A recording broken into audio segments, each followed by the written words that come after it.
আচ্ছা, তোমাদের ম্যাথের যে এমনি কোষের দেখার যে অঙ্কগুলো এগুলো শেষ। এবার বাকি ছিল হচ্ছে পেডা পার্টটা। পেডাগজি হচ্ছে তোমাদের ম্যাথের একদম ছোট্ট টপিক, হয়তো 2-3টে ক্লাস লাগবে। হ্যাঁ, তাহলে আজকে শুরু করি। এই কার আসছে?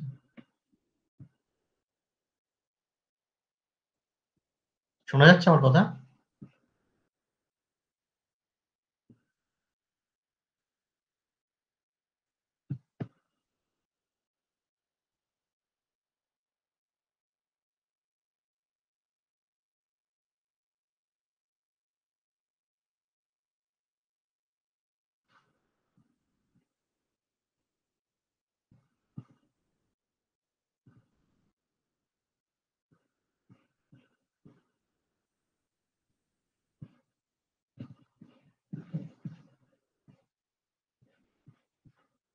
কথা শোনা যাচ্ছে আমার?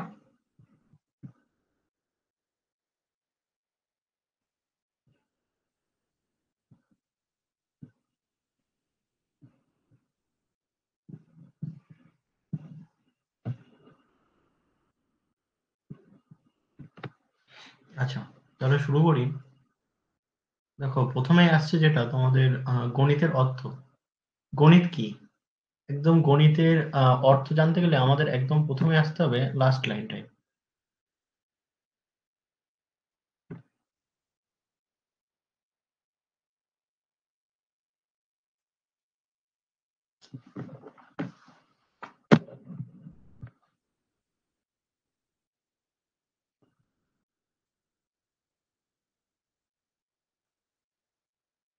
বলছে যে মানব জীবনের সঙ্গে সম্পর্কযুক্ত বিভিন্ন ঘটনার পরিমাপযোগ্য অংশ হলো ম্যাথামেটিক্স বা গণিত। তাহলে গণিত কি? মানব জীবনের সঙ্গে সম্পর্কযুক্ত যেসব অংশ আমরা পরিমাপ করতে পারি সেটাই হচ্ছে গণিত। যেমন আমাদের জীবনের সঙ্গে সম্পর্কিত কোন কোন জিনিস আছে? সময়, দূরত্ব, ওজন, বয়স, এইগুলো। তাহলে এই যে সম্পর্কযুক্ত জিনিসগুলো আমরা যেগুলো পরিমাপ করতে পারি, এই পরিমাপযোগ্য অংশ হচ্ছে ম্যাথামেটিক্স। আচ্ছা, প্রথম থেকে বলি। দেখো, প্রথম থেকে কি বলছে যে গণিতের ইংরেজি প্রতিশব্দ হলো ম্যাথামেটিক্স। অভিজ্ঞতা ও বাস্তব জ্ঞানের ভিত্তিতে বিভিন্ন জন বিভিন্নভাবে ম্যাথামেটিক্সের অর্থ নিরূপণ করেছে। কোনো একটা বিষয়ের যে অর্থ হয় সেটা কোনো একটা ফিক্সড হতে পারে না। বিভিন্ন বিজ্ঞানী, বিভিন্ন গবেষক বিভিন্নভাবে তার সংজ্ঞা দিয়েছেন। আচ্ছা, তবে সবার বিশ্লেষণ যে জায়গায় এসে মোটামুটিভাবে একমত হয়েছে তা হলো ম্যাথামেটিক্স সংখ্যা ও স্থান সম্পর্কিত কিছু বিষয়। দেখো, আমাদের ম্যাথামেটিক্সের প্রধান দুটো জিনিস হচ্ছে কি কি? সংখ্যা ও স্থান। ম্যাথামেটিক্সের প্রধান দুটো বিষয় হচ্ছে সংখ্যা ও স্থান। তাহলে সংখ্যা ও স্থান সম্পর্কিত কোন একটা বিষয় হলো ম্যাথামেটিক্স। এটা যে বিজ্ঞানীরা বা গবেষকরা যে সমস্ত থিওরি দিয়েছে সেগুলো মোটামুটি ভাবে যে জায়গায় এসে মিলিত হয়েছে সেটা হচ্ছে যে ম্যাথামেটিক্স হলো সংখ্যা ও স্থান সম্পর্কিত কোনো বিষয়। সংখ্যা মানে ম্যাথামেটিক্স মানে তো সংখ্যা থাকবেই, আর স্থান সম্পর্কিত বিষয় মানে স্থানের তুমি সেখানে অক্ষগুলো বলতে পারো, x axis, y axis, z axis, বা স্থানের দূরত্ব, স্থানের ক্ষেত্রফল, এই বিষয়গুলো সম্পর্কিত জিনিসপত্র, এগুলো সবই হচ্ছে আমার ম্যাথামেটিক্স এর অংশ। তারপরে কি বলছে? ম্যাথামেটিক্স তথা গণিত প্রকৃতপক্ষে কতগুলি সংখ্যাগত তত্ত্ব এবং সেগুলির পারস্পরিক সম্পর্ক যা স্থানগত বা আকারগত সমস্যার সমাধানে সমস্যার ভিত্তিতে সৃষ্ট। গণিত ব্যক্তিকে স্থান সম্পর্কিত বিভিন্ন ঘটনা জানতে এবং সেগুলির মধ্যে বিভিন্ন ধরনের সম্পর্ক নিরূপণ করতে সহায়ক ভূমিকা পালন করে। গণিত যে কোনো তথ্যের মানগত এবং পরিমাণগত মাত্রার মধ্যে সম্পর্ক নিরূপণ করতেও সহায়তা করে। আচ্ছা, তাহলে গণিত কি? দেখো, গণিত আমার প্রথমে দুটো বিষয় আসছে, একটা হচ্ছে সংখ্যা আর একটা হচ্ছে স্থান। তাহলে এই সংখ্যা ও স্থান সম্পর্কিত বিভিন্ন যে সমস্যাগুলো তৈরি হয় সেই সমস্যাগুলোকে আমার সমাধান করতে হয়। এবার এই সমস্যা, তার সমাধান, এইসব নিয়ে গড়ে উঠেছে আমার ম্যাথামেটিক্স।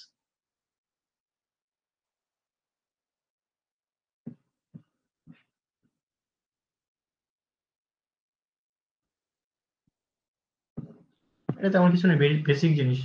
তাও যদি কারো কোনো সমস্যা থাকে জিজ্ঞেস করো।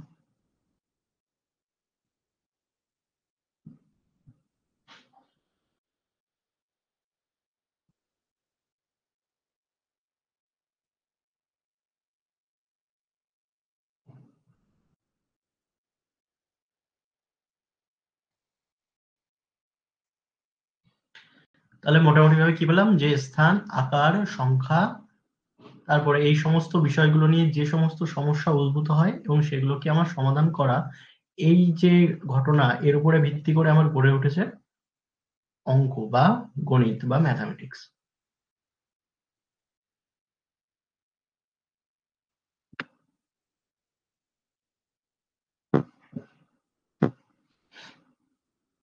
আচ্ছা, তোমাদের হচ্ছে মেইন যে মোস্ট ইম্পর্টেন্ট যেখান থেকে কোশ্চেন আসে প্রতিবার, সেটা হচ্ছে গণিতের সংজ্ঞা কে কেমন দিয়েছে, গ্যালিলিও কেমন দিয়েছে, লক কেমন সংজ্ঞা দিয়েছে, বার্ট্রান্ড রাসেল কেমন সংজ্ঞা দিয়েছে, রজার বেকন কেমন সংজ্ঞা দিয়েছে, আর হকবেন কেমন সংজ্ঞা দিয়েছে। এগুলো আমার কোশ্চেন আসে। হ্যাঁ, যে গ্যালিলিও কি বলেছে, গ্যালিলিও বলেছে যে গণিত হলো এমন একটি ভাষা যার মাধ্যমে সৃষ্টিকর্তা এই বিশ্ব ব্রহ্মাণ্ড রচনা করেছে। আচ্ছা, তাহলে বিশ্ব ব্রহ্মাণ্ড রচনা করেছে সৃষ্টিকর্তা বা ঈশ্বর যে ভাষার মাধ্যমে, সেটাই হচ্ছে অঙ্ক, এটা বা গণিত। এটা কে বলেছেন? এটা গ্যালিলিও বলেছেন। যেমন আমার যেমন কম্পিউটারের আমার যে কোডিং হয়, সেই কোডিং এর সংখ্যা হচ্ছে আমার 1-0, বা ভাষা হচ্ছে 1-0, তাই তো? সি আছে, সি প্লাস প্লাস, জাভা, এইসব আছে। একই রকম ভাবে যে আমার মহাবিশ্ব, এটা সৃষ্টি করার জন্য ভগবান যে ভাষা সৃষ্টি করেছেন বা যার মাধ্যমে মহাবিশ্ব সৃষ্টি করেছে, সেই ভাষায় হচ্ছে গণিত। এটা কে বলেছে? এটা গ্যালিলিও বলেছে। আচ্ছা, লক কি বলেছে তারপরে? লক বলেছে যে গণিত একটি মাধ্যম যা ব্যক্তির মধ্যে যুক্তি নির্ভর চিন্তা ভাবনা করার অভ্যাস গড়ে তোলে। তাহলে গণিত হচ্ছে এমন একটা মাধ্যম যার মাধ্যমে যুক্তি নির্ভর চিন্তা ভাবনা করার অভ্যাস গড়ে ওঠে। তারপরে বার্ট্রান্ড রাসেল কি বলেছেন? গণিত হলো এমন এমন একটি বিষয় যেখানে আমরা অনুধাবন করতে পারি আমরা কি বলছি অথবা যা বলছি তা প্রকৃতপক্ষে সত্য কিনা। আচ্ছা দেখো, আহ আমরা কি বলছি এবং সেটা প্রকৃতপক্ষে সত্য কিনা তা যাচাই করতে পারি অঙ্কের বিষয়। এটা তো একটা সঠিক কথা না? ধরো আমি ধরো দোকানে, আমার একটা দোকান আছে, আমি সেই দোকানে একজন লোককে রেখেছি। হ্যাঁ, এবার সেই লোক আমার বলছে যে দিন দিন লস হচ্ছে। তাহলে সে আমার সত্য কথা বলছে নাকি মিথ্যা কথা বলছে, আমি কি করে বুঝবো? আমি হিসাব করে বলতে পারবো যে আমি কত টাকা জিনিসপত্র কিনছি, কত টাকা সেল করছি, সেসব আমি হিসাব করে করতে পারি। বা আমার একটা জিনিসের কত দাম হচ্ছে, আমি কত টাকায় বেচছি, এগুলো ক্যালকুলেট করে আমি লাভ হচ্ছে না লস হচ্ছে, আমি সেটা প্রকৃতপক্ষে বার করতে পারি যে সে সত্যি কথা বলছে না মিথ্যা কথা বলছে। তাহলে আমি সত্যতা যাচাই করতে পারি কিসের মাধ্যমে? গণিতের মাধ্যমে।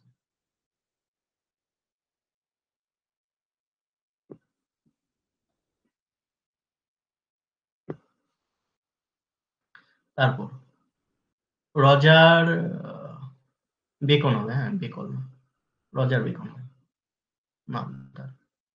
রজার বেকনের মতে কি, গণিত হলো বিজ্ঞানের প্রবেশদ্বার এবং চাবিকাঠি, গণিতকে অবহেলা করলে সব জ্ঞানী ক্ষতির সম্মুখীন হবে। আচ্ছা, আমরা শোনো, গণিত ছাড়া আর যে সায়েন্সের বিষয়গুলো আছে, যেমন বায়োলজি হোক, ফিজিক্স হোক, কেমিস্ট্রি হোক, সবগুলোর জন্য আমার গণিত মাস্ট। এই সমস্ত সাবজেক্ট গুলো কিন্তু গণিত ছাড়া চলেই না। তাহলে বিজ্ঞানের প্রবেশদ্বার ও চাবিকাঠিকে, সেটা হলো গণিত, এটা বলাই যায়। তারপরে হকবেন কি বলেন? যে গণিত হলো সভ্যতার আয়না। আচ্ছা, সভ্যতার আয়না মানে কি বোঝাচ্ছে? যে ধরো কোন একটা সভ্যতা উন্নত নাকি অনুন্নত, সেটা আমি বলতে পারবো সেই দেশে গণিত কতটা অগ্রগতি করেছে। তাহলে কোন একটা সভ্যতা উন্নত নাকি অনুন্নত, সেটা আমি জানতে পারি সেই সভ্যতার গণিতের অগ্রগতি সাপেক্ষে। এটা কে বলেন? এটা বলেন এল হগবেন। তাহলে কে কোন সংজ্ঞা দিয়েছে, এটা আমার মোস্ট ইম্পর্টেন্ট জায়গা, এটা আমার মনে রাখতে হবে।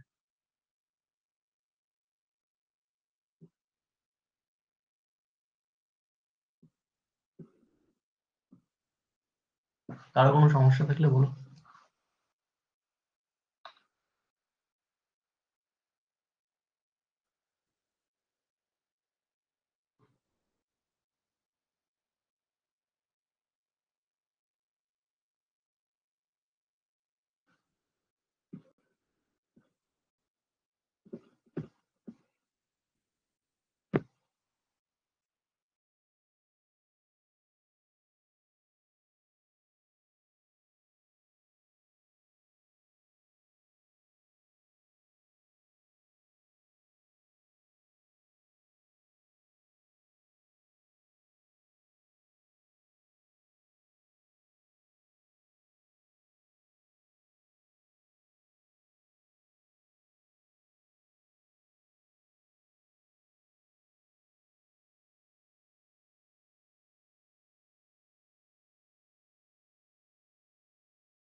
আচ্ছা, তারপরে গণিতের প্রকৃতি।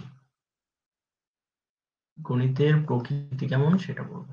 দেখো, গণিত কি? গণিত হলো পরিমাণ ও স্থান সম্পর্কিত বিজ্ঞান। পরিমাণ মানে ওজন, ভর বা কতটা কোয়ান্টিটি আছে সেই বিষয়ে বিজ্ঞান, এবং স্থান সম্পর্কিত বিজ্ঞান। সেটা আমার ক্ষেত্রফল, আকার, আয়তন এইগুলো হতে পারে, বা দূরত্ব এই সম্পর্কিত বিজ্ঞান। আচ্ছা, গণিত হলো মাত্রা এবং সংখ্যার বিজ্ঞান। গণিতের মধ্যে মাত্রা ও সংখ্যা কাজ করে, এটা আমরা জানি। তারপরে গণিত হলো যুক্তিগ্রাহ্য কারণের বিজ্ঞান। বিজ্ঞান হবে এখানে, হ্যাঁ? বিজ্ঞান হবে। তাহলে গণিত হচ্ছে যুক্তিগ্রাহ্য বিজ্ঞানের কারণের বিজ্ঞান। তাহলে কোনো কিছু সত্য না মিথ্যা আমি সেটা যাচাই করতে পারি, এবং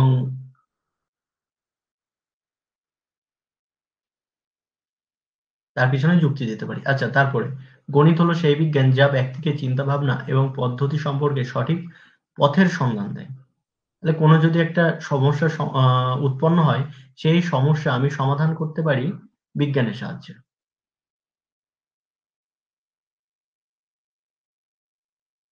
তারপরে গণিত হলো সেই বিজ্ঞান যা বিভিন্ন ফলাফল সংক্ষেপে যুক্তিগ্রাহ্য উপায়ে উপস্থিত করতে আমাদের উৎসাহিত করে। মানে কি? মানে হচ্ছে,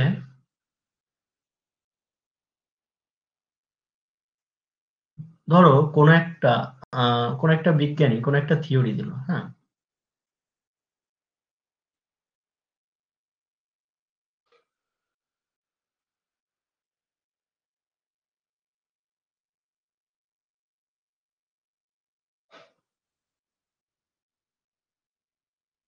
আচ্ছা, কোনো একটা বিজ্ঞানী ধরো কোনো একটা থিওরি দিল।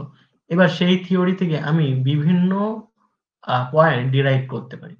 আরো অনেক কিছু জানতে পারি। এবার সেই আমি যে ধরো আমি নিচে কিছু একটা আ সেই থিওরি থেকে নিজে কিছু একটা আবিষ্কার করলাম।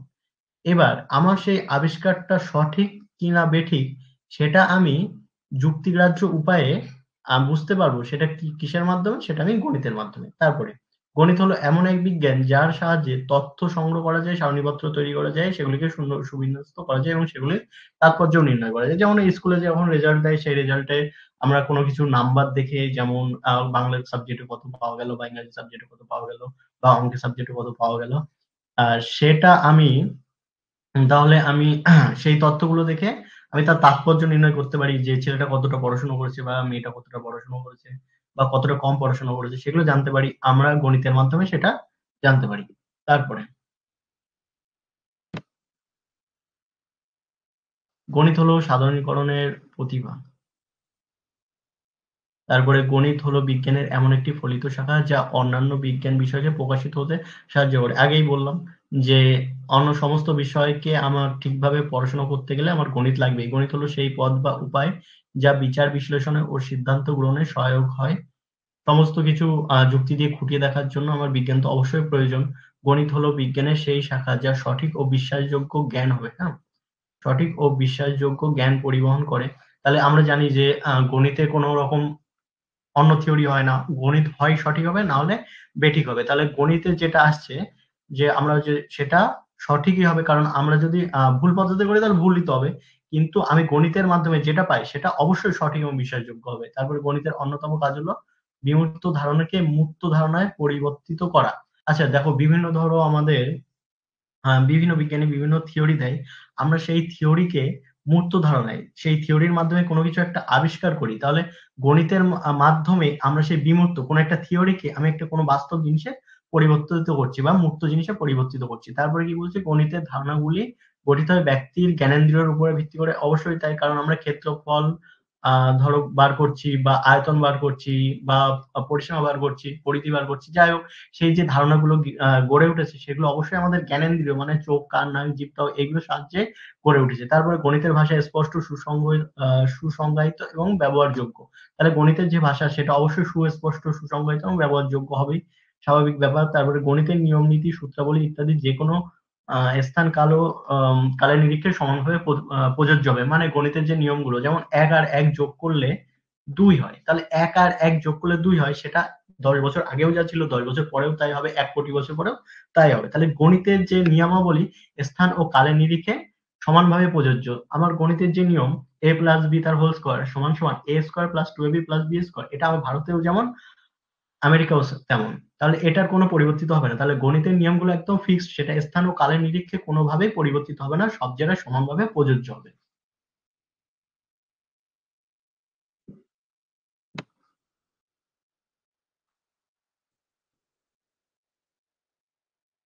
এটুকু কি বোঝা গেল?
এরপরে আমরা আরেকটা মোস্ট ইম্পর্টেন্ট জিনিস করবো, এখান থেকেও কোশ্চেন আসে। হ্যাঁ, এটা তোমাদের শুধু ম্যাথে না, সব ক্ষেত্রেই লাগবে।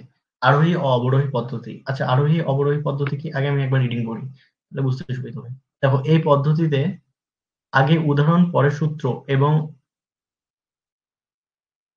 আগে উদাহরণের মাধ্যমে বুঝিয়ে নিয়ে তারপরে সূত্র কিভাবে আসে সেটা বোঝাতে হবে। সুতরাং উদাহরণের মাধ্যমে কনসেপ্ট ক্লিয়ার হচ্ছে এই পদ্ধতির মূল বিষয়। এই পদ্ধতিতে মূর্ত থেকে বিমূর্ত ধারণাতে যেতে সাহায্য করে, পুরনো জ্ঞানের সঙ্গে নতুন জ্ঞানের যোগসূত্র স্থাপন করে। আচ্ছা,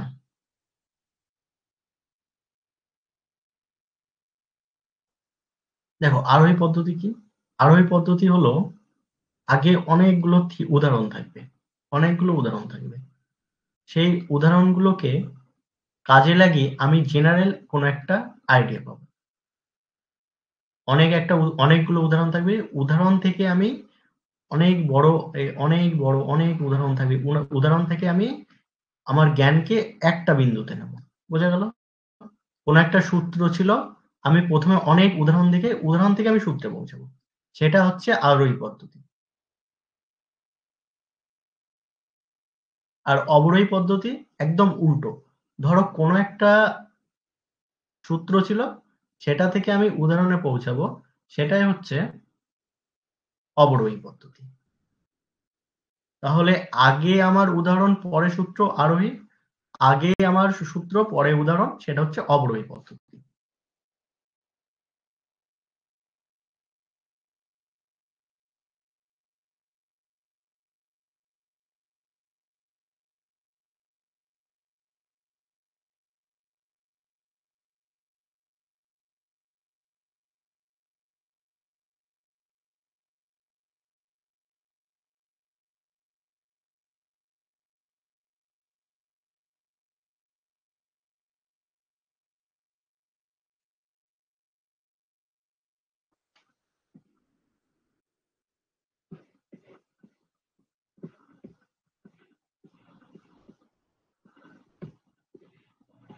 আচ্ছা, কারো কোনো সমস্যা নেই, তাই তো?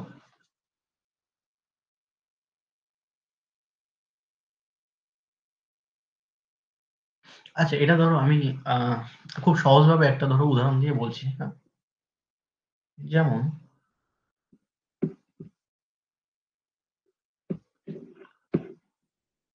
যেমন আমি এখান থেকে বলতে পারি যে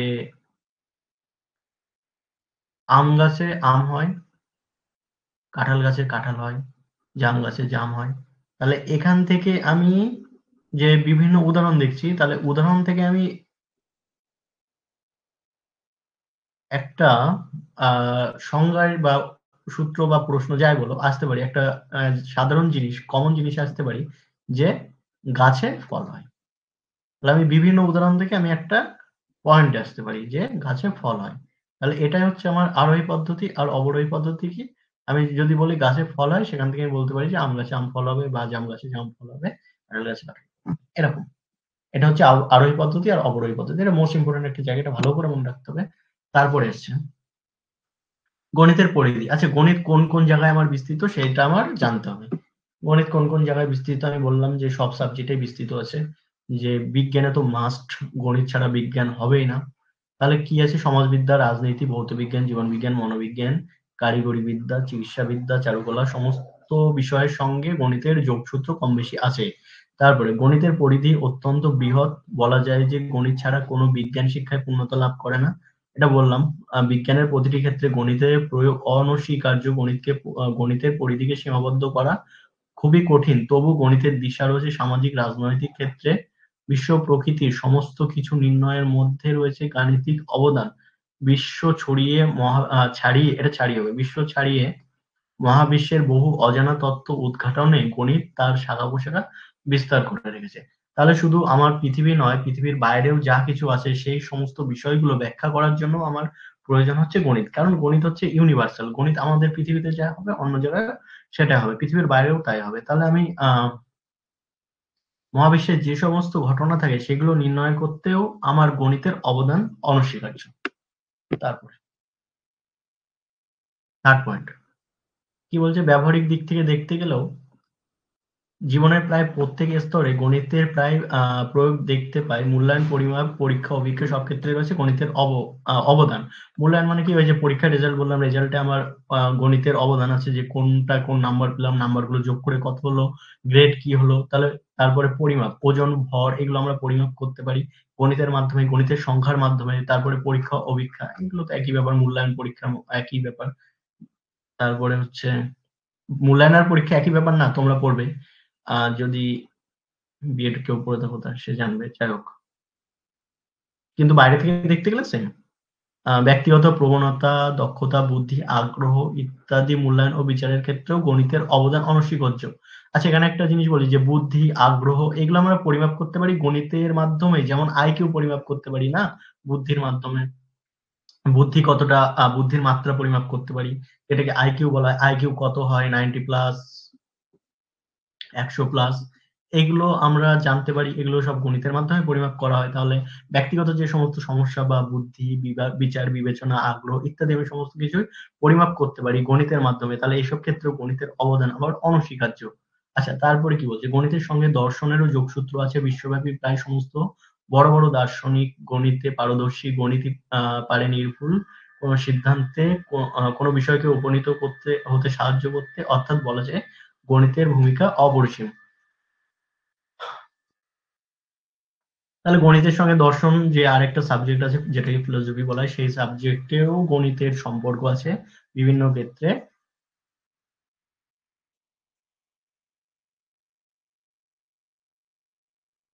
তাহলে গণিতের যে বিস্তৃতি বা পরিধি সেটা সর্বময় বিস্তৃত। এটুকুই থাকবে। তাহলে পরের দিন আর একটা নোট পড়াবো, পরের হয়তো তোমাদের মঙ্গলবার কিংবা বৃহস্পতিবার। যাই হোক, ছোট টপিক আছে, বেশি দিন লাগবে না।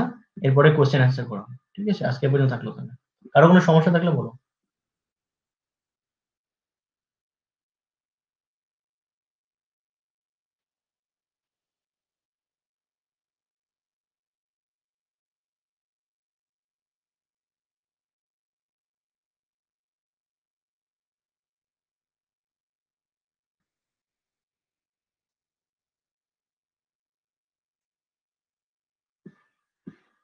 ঠিক আছে, তাহলে এ পর্যন্ত থাক। Good night. হ্যাঁ।